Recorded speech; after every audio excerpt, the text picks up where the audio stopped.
Hey everyone, welcome to the secret podcast of Laura Palmer. In case you missed our episode from 2 weeks ago, make sure you go back and listen to part 1, aka tape 1 of our part 1 Blue Velvet podcast, where we discuss some trivia about the movie and the first half of the movie. And now we're going to... Until the very middle. So go back and listen to that first if you haven't. And if you have, then we're just going to jump right in. We're going to jump right in. So, you know, Jeffrey fills her in on everything. He fills her up. Yeah, what do you have on that? I said, he basically says, I stalked Frank's place. There was the yellow man. And it kind of showed, him, what he was doing. And he had, a cardboard box camera. Yeah, kind of a makeshift, sneaky spy camera. In grade school. Did you ever make those? Never made one. Oh, it was the oatmeal cans. You make a camera. It was really cool. You make a little light box. Oh man. And so that's what he has, which is really funny. But I guess you don't have cameras back then, and there was a yellow man with. There was the guy in the yellow suit jacket and Frank. And then there was a well-dressed man with a briefcase. Well, he sees the yellow man and Frank first, and then later he sees the well-dressed man come out of the apartment holding a briefcase, which is also Frank. Yeah, but he's in disguise now. Yeah, because it's so obvious that it's not him. It looks exactly like him, but with a fake mustache, and sunglasses. a fake toupee or something. Yeah, it was pretty bad. Yeah. And then, not too far away from there, there was a murder with a woman with broken legs in the alley. Oh, Do you remember that scene? Yeah. It's so, out of place that, I always laugh whenever they, kind of cut to, the crime scene, and there's just, a woman with broken legs, crying. And then it shows the well-dressed man and the yellow man, pointing over in that direction of the crime scene, on top of the building. Mm-hmm. And so you kind of know that they're connected somehow. Right. But you don't know how. And so these shots are all basically part of Jeffrey's story that he's relaying to Sandy. Yeah. So it's kind of flashbacks or whatever. Yeah. And then at which point he expresses his love for mysteries, and he tells Sandy, "I find you a beautiful mystery," and they kiss. Yeah, and she pulls away. She kind of pulls away a little bit. Yeah, I had that. She kind of not exactly pulls away, but yeah. She's just scared, I think. I would be too. She's he's getting caught up in some shit. Because you don't know if he's a pervert or not. Yeah. I don't know if you're a detective or a pervert. Both, bitch. No. But they kiss anyway. Yeah. So he goes back to Dorothy's apartment. Yeah, he goes back to Deep River Apartments. And they fuck. Yeah. Fuck. And she's like... I wrote they make love, but they fuck. They fuck. Yeah. Come on, that's not love. No, it's not, because she demands that she hit her. He hit her. Yeah, and he's like, no. He's very reluctant to hit her, but then finally does. Yeah, because they scuffle. She's egging him on, hit me.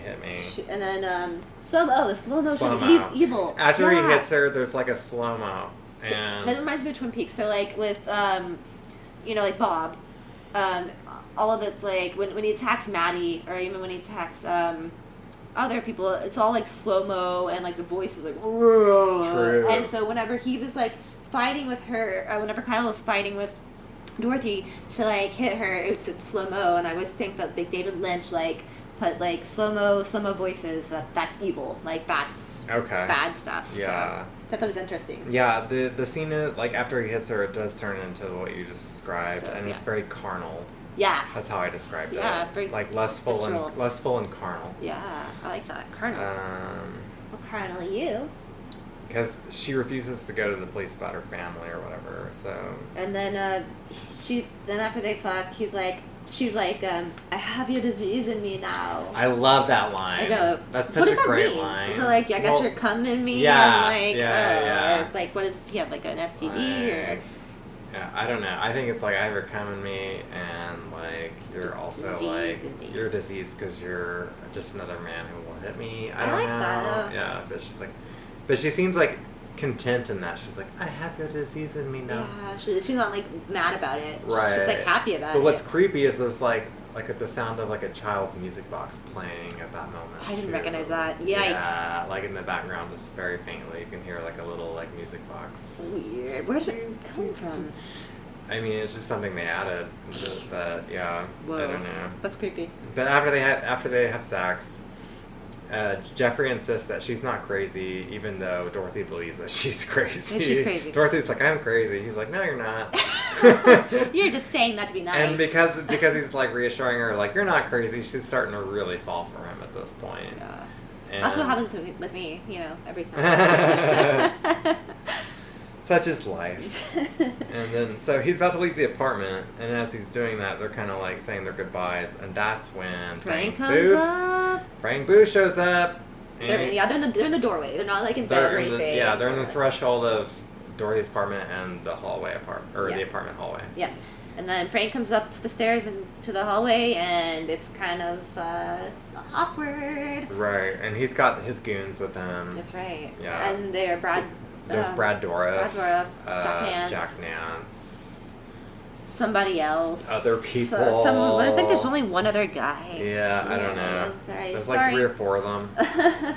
But and so they're like, let's go for a ride. And Kyle's like, I don't want to go for a ride. And Frank's like, basically have no choice. Well, yeah, Frank's You're coming like, with us. Frank basically like tricks him into. I can't remember exactly how he says it, but he's like, "All right, that's a great fucking idea." Like as like Jeffrey's like, "No, that's I don't what want to go for adults a do ride." to children. Yeah. To get them reverse psychology. Yeah, it's kind of weird. Like, let's do that. What are we gonna do? A ride. So they kind of force him. Ride. We're going for a ride, and they decide they're going to go to Ben's, which is Dean Stockwell. Dean Stockwell. That's right. And we also discover at this point while they're going for a ride and that Frank has a police radio in his car. Oh yeah. So he's kind of like aware of what's going on in the crime scene in the area. Which a good criminal would have. Mm-hmm. So.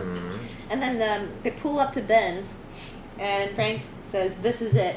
And once you look at the door, it says there's a neon sign that says "This is it." Yeah, that was pretty crazy. I didn't notice that. That was the first time I noticed that. That was the first time I noticed That's it pretty too. crazy. Uh-oh.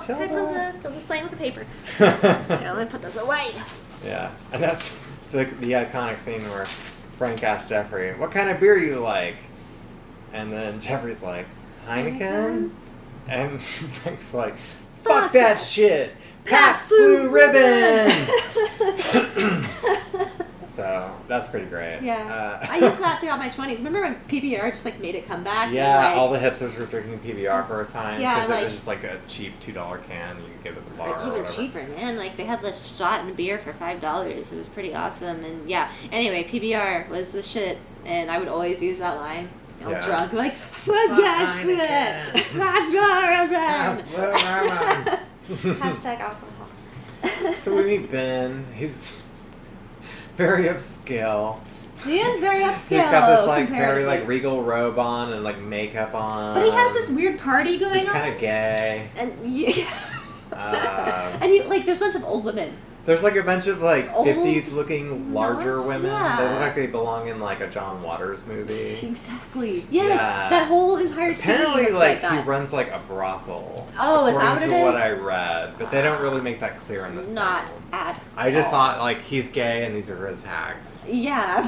So I mean, I could see that too. Yeah. Yeah. And his eyes are kind of heroined out. Yeah, he's very open. Yeah. Come on, Frank. Come on, Frank. Very slowly. And then Frank's like, "Man, you're so fucking suave." Suave, man. Which he is. He's pretty damn suave. And then Jack Nance finally has a line, and he goes up to Kyle MacLachlan, and he's like, "I'm Paul. What's your name?"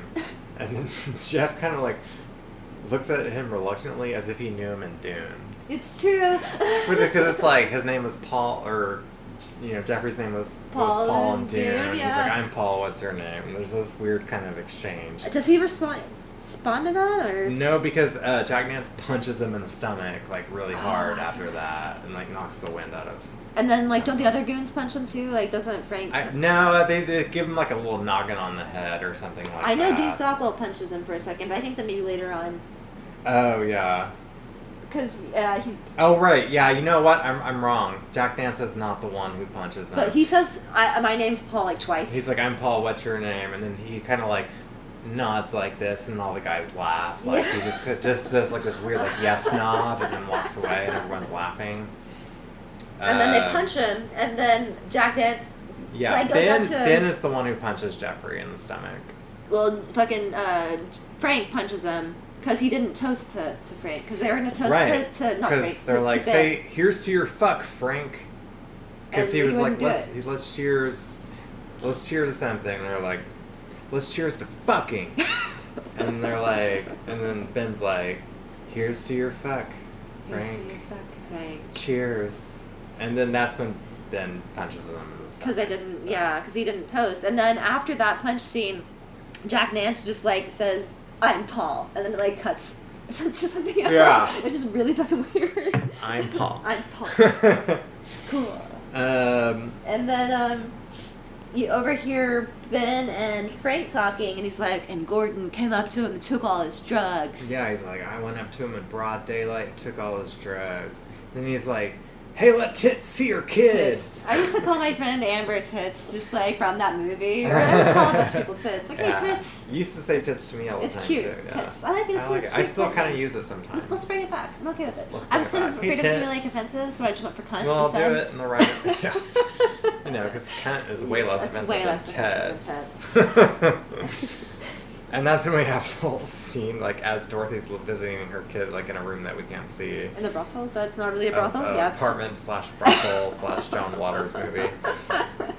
And so he has a light, like a light on a wire. Like it's like one of those, like, automotive lights or something. Like the grate across it. I don't know how to explain it. I don't know how to explain it either, but apparently they were going to use a microphone, and they decided last minute to use this type of light. I mean, it's cool because it creates the light effect on his face. Yeah. So he uses this light as a microphone as he sings. So then he breaks into the candy-colored clown they call the Sandman. It is In Dreams by Roy Orbison. Frank cries, right? He's just like... Yeah, he's like crying a little bit, but then, but that's also what kind of makes him decide to turn off the music like mid-song. Yeah. But we get like a really nice like halfway song performance out of this, which is great. It's almost like a drag show in a certain way. It's fantastic. Yeah, and I had read somewhere, and I don't know the full details, but Roy Orbison apparently didn't want this song used in the film. Why? I don't know 100% why. I mean, a lot of people didn't want to be associated with it just based on the screenplay alone. But they did it anyway, and then Roy Orbison saw the film and was like, okay, I accept it. Something like that happened, where he basically like went for it, like, and then like saw like, I don't know, like a pre-screening and gave them the rights and was like, you can use it or something. Like, cool. So he originally was against it and then turned around. It really makes it. This is a rendition they did with, I can't remember, but it's not the original In Dreams by Roy Orbison. They actually add like a classical soundtrack to it. Oh. And it's like, I can't remember the name of the like Tchaikovsky or some kind of... Tchaikovsky? Maybe something like that. Is it the Nutcracker? It's the Tchaikovsky. I have no idea, but yeah, so they kind of like changed it up a little bit. Huh. So I don't know, maybe that's how they got away with it a little bit. That's possible, yeah. And so Frank gets really emotional while the song is playing, and he stops the tape. Yeah, and he's like mid-song. Let's go for a joyride. Yeah, and then you hear like Dorothy, who's just reunited with her son behind doors, and she's like, "Mama loves you," you know, like Donnie. But anyway, and then they snap, which I love. David Lynch snap. Yeah. So they're like, "Let's go for a ride," and it just cuts. And they're not in the room anymore. It's just the room. But before that he snaps, he goes, "Now it's dark." Oh, he does. Let's fuck. I'll fuck anything that moves. Yeah. And then that's when he snaps his fingers and like literally like within like one frame they all just disappear. But the room's still there. The room's still there, but they're all gone. Ah, it's so cool. I love it. And he does that a lot. He did that in like so many films. I can't even like name. He does it in pretty much all of his films. Like that whole like just instant edit where like everybody's there and then gone. Yeah. You know, it's pretty cool. It's just like creepy in a way too. Look at Zelda. Yeah, it reminds me of that scene actually in Inland Empire when like all the girls are doing like that dance, and then all of a sudden it just ends. Yeah. I can't wait to do that film. I love that film. Oh yeah. Well, we'll get there. Yeah, eventually. Let's do it next. We're going in order. No. But anyway, yeah. So they're back in the car, and it's like a lost highway road. Yeah. That's kind of like that Funny how secrets travel. We're probably making like references. A lot of people are like, "What?" That's okay. If you've seen every David Lynch movie, you should know what we're talking exactly. about. You should follow along perfectly. Yeah. So they go out, like, they drive out to the country, like, in the middle of nowhere. And he pulls off the road. Yeah, and that's when Frank pulls out his, like, inhaler gas mask thing. His amyl nitrate. And he goes all crazy, and he looks wide-eyed, like, at Jeffrey, Kyle MacLachlan's character, and he goes, "You're like me." Oh, I didn't catch And, that. like, it's like he sees, like, the carnal, or, you know, that whatever that happened in that sex scene earlier, like, he sees it in him. In Jeffrey's character. Yeah, like the slow motion evil, he sees that. Yeah, and then, like, or go ahead. Well, then he starts making out with the girl, with fucking Dorothy, right? And then he, like, it's like kind of rapey, and then he says like, "Stop, Jeffrey's leave her like, alone." "Stop it." Yeah. And that's when things get kind of crazy. Yeah, because then they're like, Frank loses his shit because Jeff's like, "Leave her alone." Pulls him out of the car. Mm-hmm. They're in the middle of nowhere, and then Frank puts on lipstick. Like like not just like putting on lipstick, but like all over like his Robert Smith. Yeah, all over, and like all over his lower mouth, and he kisses Jeff like all over the face very angrily with it, like leaving all these like lipstick marks. This is kind of I don't know. That's funny. And then he turns back on in Dreams by Roy Orbison. Yeah, somebody puts on In Dreams. Like in the car. Oh, we forgot. There's like goons and stuff with them. Goons. There's the goons and also like one of the prostitutes from the supposed brothel that decided to go along with them. The joyride. Which how many people? And they're like in a small like. Really it's small a full car. I know that. It's like 1, 2, 3, 4, 5, 6, 7. No, I feel like there's probably like 4 people in the back and then like 2 up front, maybe, or 3 up front. There was. I don't. That's I weird. have no idea. Yeah. There's a lot of people in this car. Oh, it's a clown car. It's a clown car. Ah, that explains the lipstick.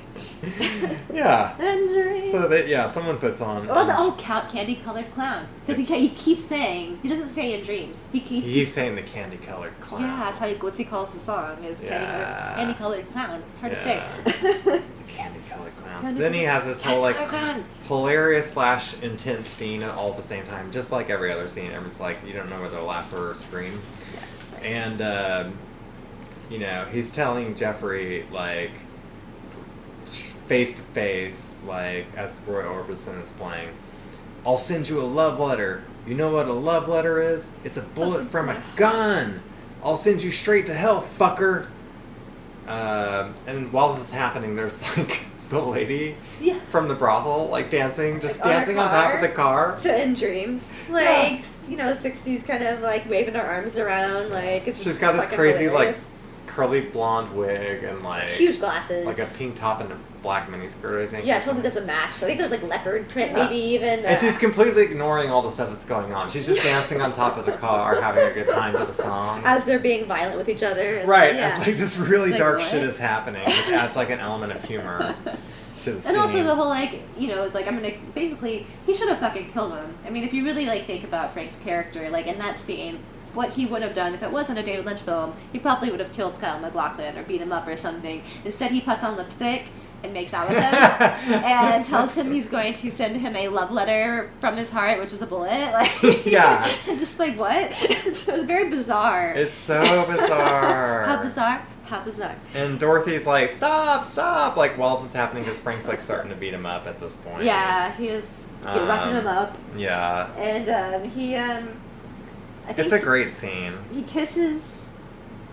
He's kissing Jeffrey, like, then he starts, like, talking the lyrics of In Dreams straight to his face. Like, all, like, he's, like, wide-eyed, looks like a demon, and with lipstick on. Like, this is Dennis Hopper we're talking about.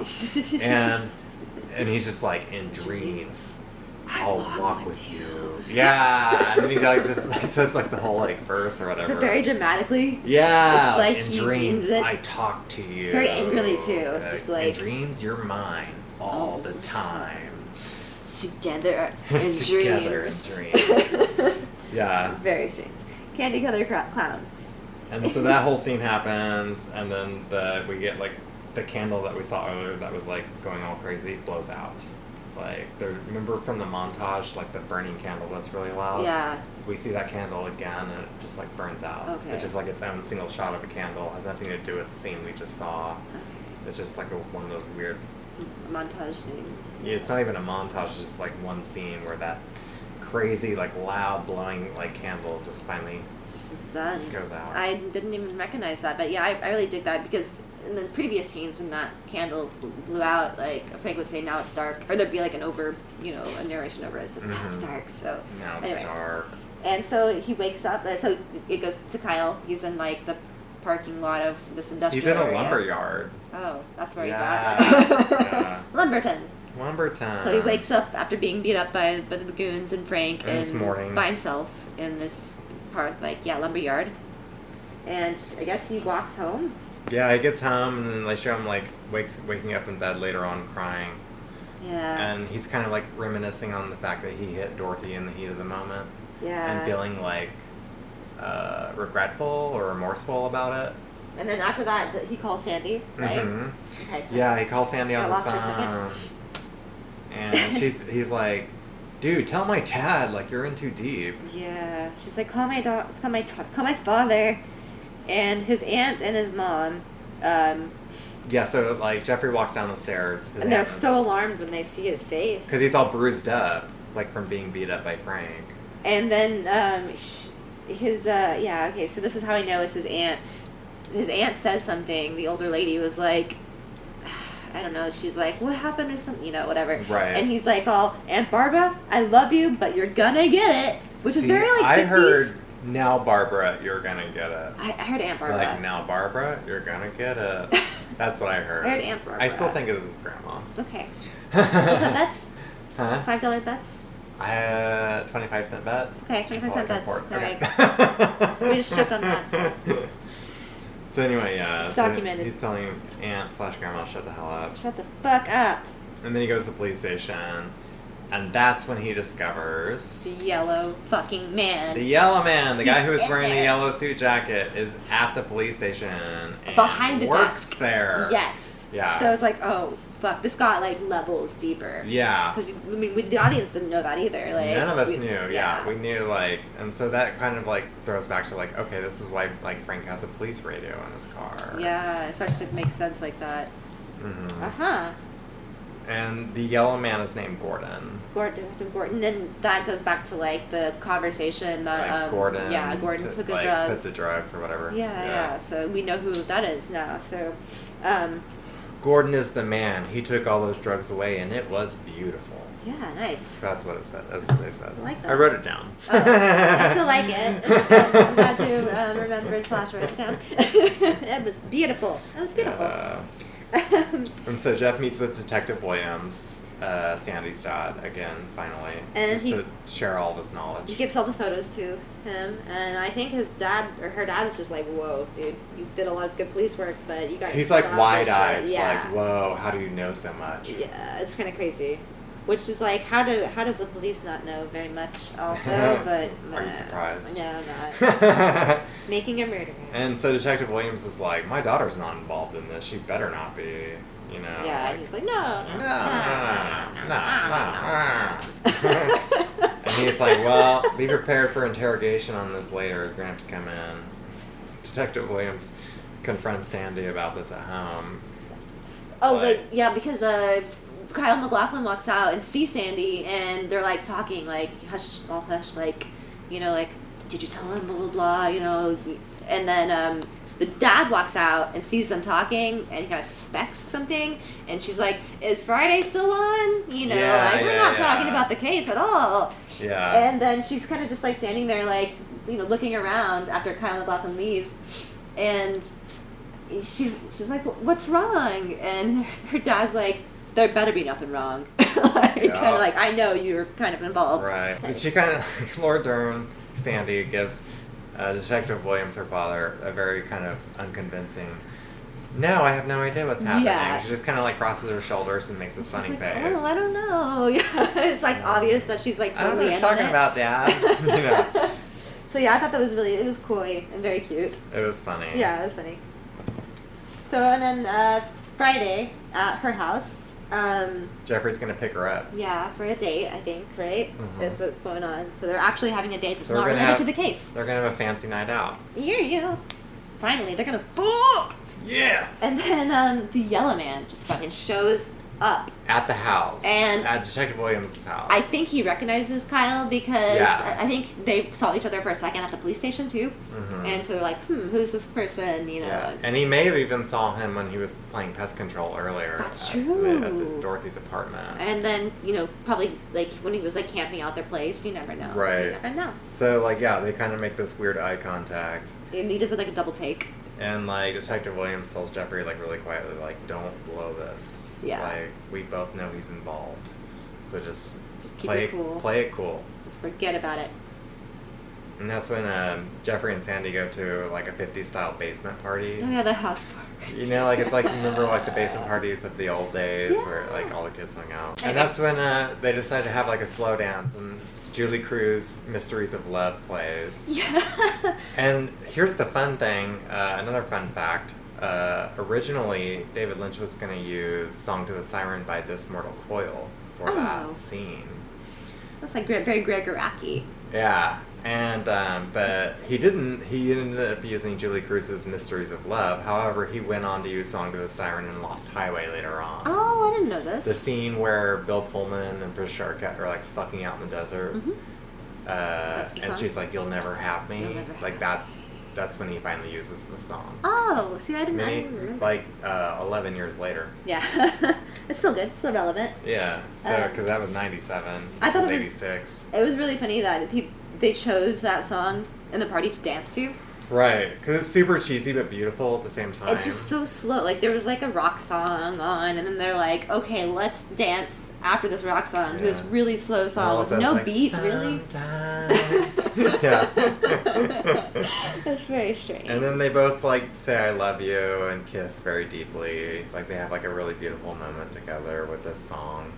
I have that they're followed? Okay, yeah, so after the party, Jeffrey is giving Sandy a ride home, and that's when the car chase happens. happens. It's a car, yeah. Yeah. And we're like, oh, fuck, it's Frank. Yeah, Jeffrey's like freaked out, like, oh shit, Frank found us. He's following us. So he like hightails it, and this other car hightails it, and the car behind him's like kind of like hitting him in the bumper behind, trying to get him to pull over. And then they end up in front of Sandy's house. Is that right?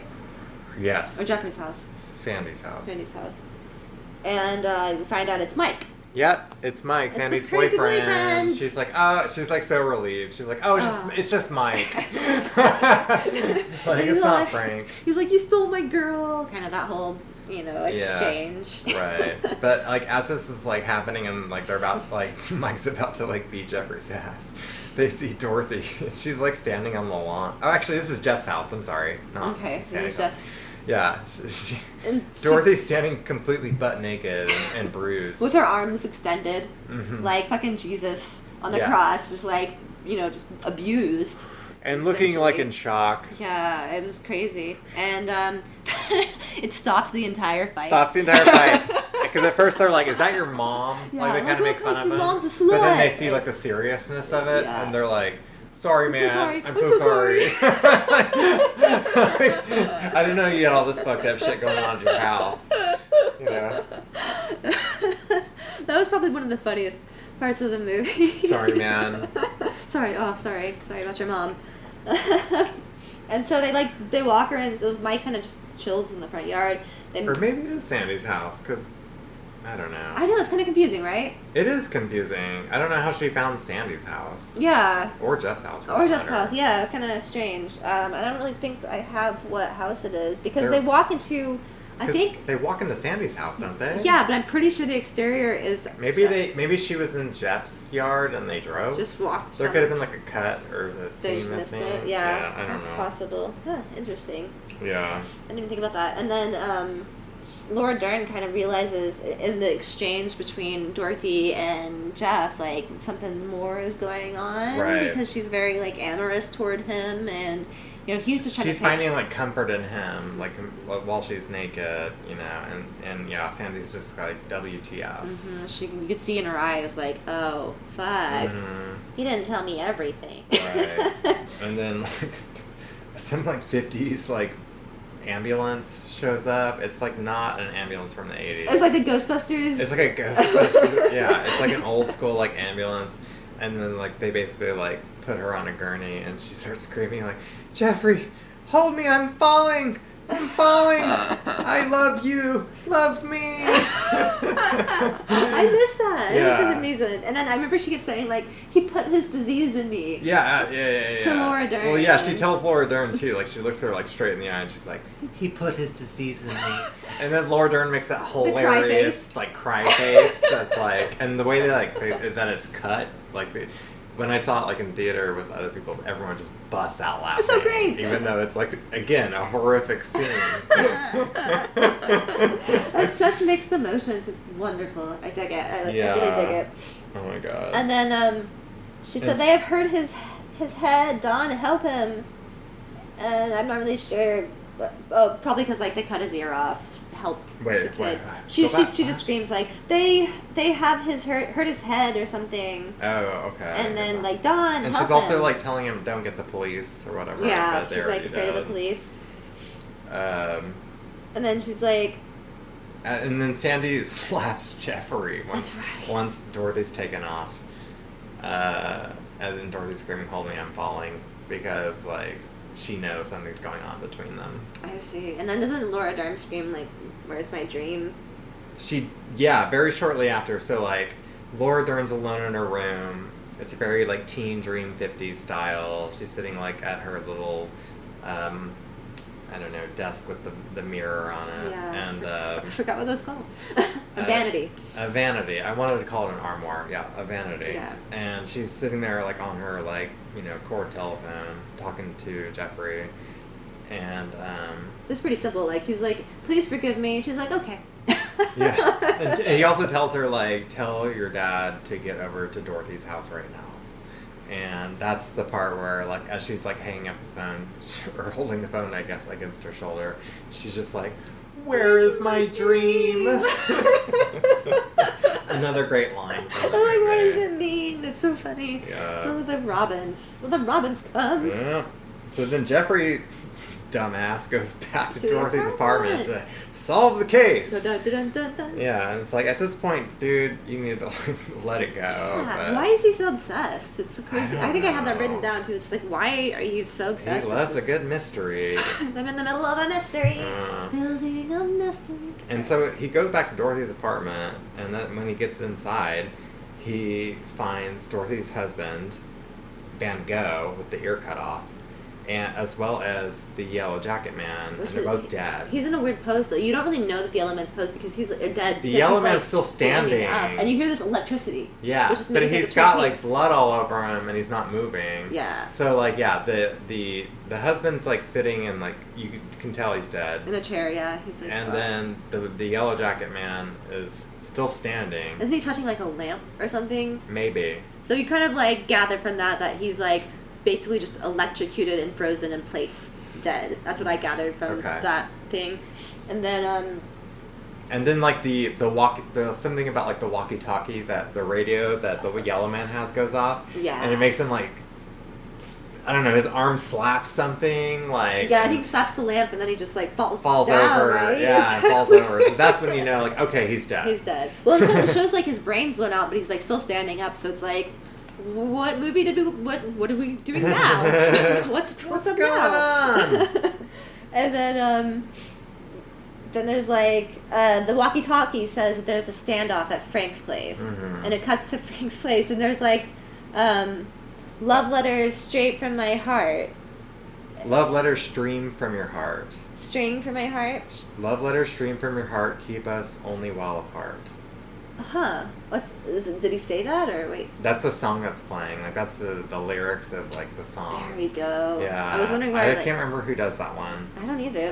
But yeah, like it's funny because there's like this whole climax of the movie where there's a huge shootout outside of like Frank's apartment, but it's like this really like chill 50s like slow song that's like love letters stream from your heart,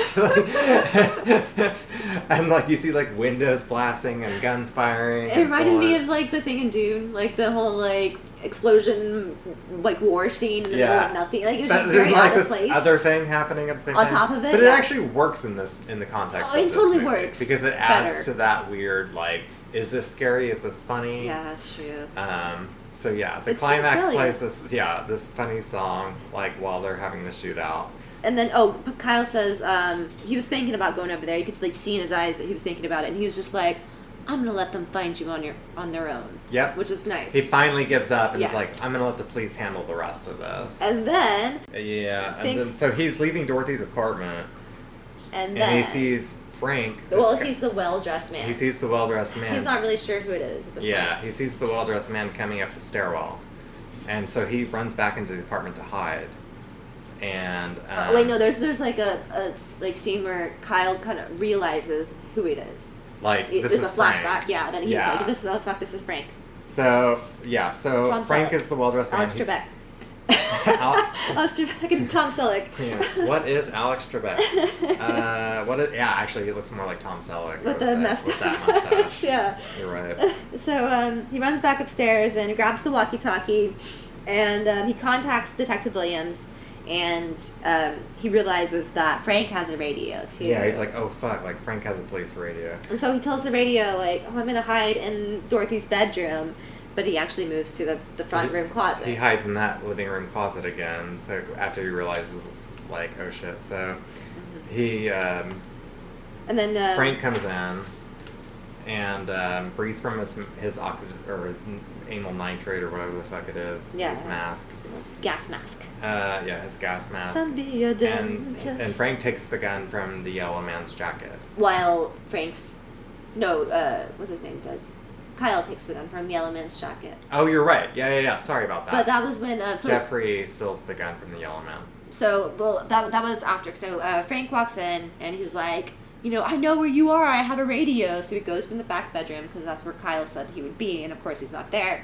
And he's like, I heard you on the radio. Fuck. Yeah, I know where you I are. know where you are. And he's got like a silencer pistol, and he's kind of shooting around a little bit. Yeah, like he goes in the bedroom, and it's like probably obvious that fucking Kyle isn't in there, but he's like shooting like several times. Yeah, you hear like a silent shooter going off, like he's just kind of firing crazily. But he also just breathes in that true. mask. I forgot he's all fucked up. So he's fucked up. So while he's doing that, Kyle gets out of the closet, grabs the yellow man's gun, and then goes back in the closet. Yes. And That's then, what happens. so I think he hears something, or Frank realizes where... Frank searches the apartment and then, like, finally is like, oh, I bet he's hiding in the closet. closet. Like, where else would he Gotta be? come out of the closet. As soon as the closet door opened, Kyle just shoots. Or right in the Jeffrey head. just shoots, yeah. Blows Frank's brains out You give him a love with a letter. pistol. Gave him a love letter. Straight to the head. Yeah, just like... Oh, right in the kiss. Yeah, it was pretty epic. It's very gory. I mean, it has, like, that 80s, like, it doesn't look real, but It's at the same perfect time, death for him, though. Oh, yeah. Because over the He top... just gets shot right in the head. Yeah, and it's just, like, violent, and, so the Detective Williams, who's always late to the party... Yeah, finally walks in after Frank's already been shot by Jeffrey. What a fucking terrible police officer. Yeah.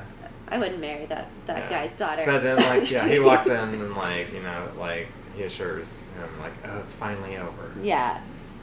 It's like, all over. thanks. You're safe now. And I'm like, well, yeah, I just blew his brains Yeah, out. it's like... Thanks for nothing, dude. No, thanks to you, bitch. Like, I'm the one who figured this whole shit out and killed him. Wow. That's police work for ya. But then out in the hallway of Dorothy's apartment, Sandy and Jeffrey kind of make out a little bit in the aftermath. Yeah, why is she there? I don't know, because, like, why would her father bring her into hey, all by the way, that? come to like, this. Yeah, come with me. Bring my kid to work day. I don't know. I guess just because it gives them an opportunity to make out in the middle of a crime scene. Duh. That's why I would be there. I don't And the know. mysteries of love, like, coming back on and all this stuff. And it is a mystery. It is Yeah, so so Julie mysterious. Cruz is playing again. And then it goes to Jeff's face. It's like a close up of Jeff's face, of Kyle MacLachlan's face, and his eyes open, and he looks and sees a robin, and you can tell he's like in a yard, and everything's kind of everything's resolved. like back to like how it was in the beginning with like the waving fireman in a sense. Like everything's suburbia. beautiful suburbia. Like the sun's out, the birds are chirping. Everything's all better now. Nothing's wrong. And like his mom is like, Jeffrey, time for lunch, or, you know, come in to eat. Oh, and his dad's okay. His dad's okay. He's out again doing his thing. He's hanging out with her dad. Yeah, he's hanging out with Detective Williams. They're like barbecuing or talking. Solving a mystery. I don't know. Yeah. So like his dad's okay. Everything is right in beautiful suburbia once again. The dream is revealed. Yeah, and so then there's the Robin. They're in the kitchen. Yeah. And I think it's like Sandy, Jeffrey, and the aunt/grandma. Whoa, Jinx! Yeah, and that the animatronic like Robin appears in the window, and it's so pretty. Except for like has this like wriggling bug in its mouth. Yeah, there's like a bug in its mouth. I love that touch though. Yeah, it's just like it's everything's good except for like these are like predators. Yeah, you know, so like they see this beautiful robin, but it has a bug crawling in its mouth. Yeah, or whatever. It's gonna die soon, and it's just like his aunt/grandma's like, well, I don't know, I would never eat a bug. I could never do that. Yeah. and then I don't. And it cuts to Donnie. Oh no, before that, it's a string. Sandy's like, maybe the robins are here. Oh yeah. Yeah. My dreams goes back to like, so where's my dream? Yeah. The robin's the light, etc. And the light comes back, and then it's a strange world, isn't it? And who said that? Jeffrey, I believe. Okay, yeah, it's a strange world, isn't it? Mm-hmm. And then we kind of see like the beginning of the movie again with like, you know, the waving fireman and the beautiful suburbs and then it cuts to Donnie and Dorothy reunited. Yeah, and Donnie's wearing his little spinner hat. Yeah, and everything's fine in the world. And they're like just on a park. She's sitting on a park bench, and Donnie runs up to her, and they hug very warmly. They hug warmly, very much nice. Very nice. So much. Yeah. But whatever, you know what I'm saying. Love letter. Straight to my heart. So, like, yeah, Julie Cruz is playing, and Dorothy's finally been reunited with her son. And then Blue Velvet plays, right? Yeah, and then it's like, and I still can see blue velvet through my tears. Dun dun dun, and that's the end. The end. That's the movie. And I think, is there any end credits? That's just. Then there's the credit sequence afterward. It's just like your regular. And I think it has like the Blue Velvet background or backdrop again, and then just runs the credits. I thought it was Simple Minds. Well, like the Breakfast Club. Sincerely, the Breakfast Club. Don't you forget about me. Don't you forget about me. Don't you. That's Nine Snails. Nine Snails thing. High five. High five. All right, Blue Velvet, you guys. We did it. We hope you enjoyed this as much as we did. We love this fucking movie. It's great. And it's so good to talk about it. Oh, yeah. Like, rehash it and just, like, relive it like we were actually there. Yeah. And comment about how ridiculous it is. Yeah. And it's one of those movies, it is my favorite movie. And, like, I've shown it to people just to gauge their reactions. And some people are just utterly confused, and other people can follow along. Yeah. So it's one of those movies where, like, just like most David Lynch movies, you have to watch it at least 2 or 3 times to really get like the full scope. Yeah. But there's always going to be something that you miss. Of course, like we missed the This Is It thing. Yeah. Every time I watch a David Lynch movie, I'm like, oh.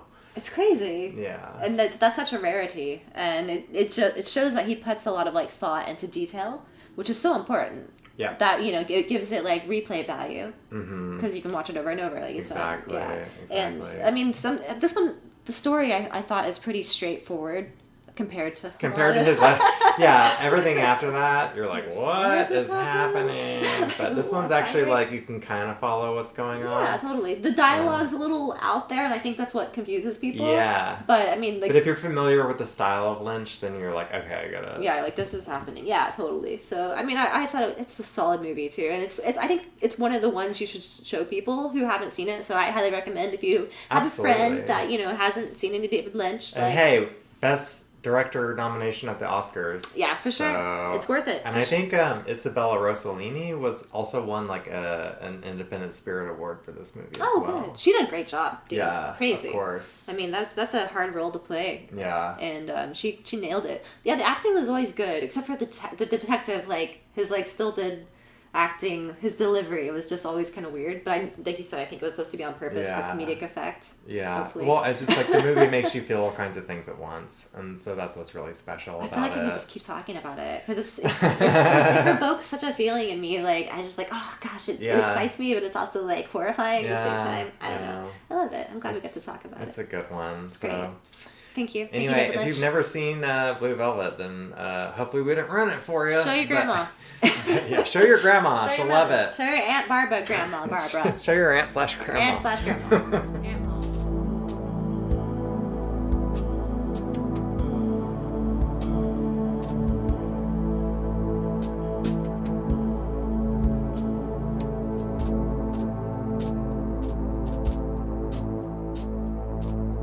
Hey guys, thanks for listening to our most recent podcast. Come follow us on Twitter, Instagram, not Facebook, at TSPOLP, The Secret Podcast of Laura Palmer. Just, an acronym. Yep. And then, what else? Show created by Paul Medley. Produced by Amanda J. And music by Revenue LLC, which is both of us. Yeah, we're cool. We do music. We do all kinds of stuff, you guys. Creative. And if you want to send us an email, feel free to drop us a letter at tspolp@gmail.com as well. Yeah. Any other sites? Oh, we could go to our Lisbon too. Yeah, we're on Apple, Spotify, Google Play, Lisbon, all these different places. So just look up Secret Podcast of Laura Palmer. You'll find us. Tell all your friends if you like the show. Please feel free to give us a rating. That helps people find us through podcast apps. Yeah. So leave. And we want to know what you think. Yeah, and we'd love to hear your feedback too. So leave a review, give us a star rating, whatever. Comment something. Yeah. Whatever the hell you want to do, man. Tweet us. We don't care. We're around. Yeah. Thank you again for listening. Thank you. So what do we got next on the roster? Wild at Heart? Is it Wild at Heart? Yeah. I think so. so. Join us next time Yes. for, I love it, Wild at Heart. Yes. Woo! My snakeskin jacket. Love it. All right. Bye, guys. Bye.